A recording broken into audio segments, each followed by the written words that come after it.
Hi, this is the martlet machine that I've converted to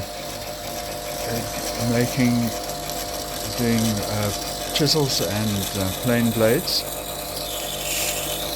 I've worked out the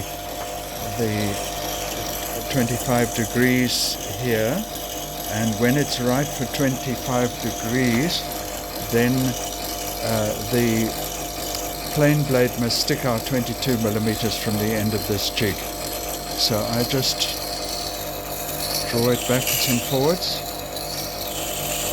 with a gentle pressure, and when I'm happy with it, then I use this on the buff wheel and then polish the blade up with that, and I can then shave with it.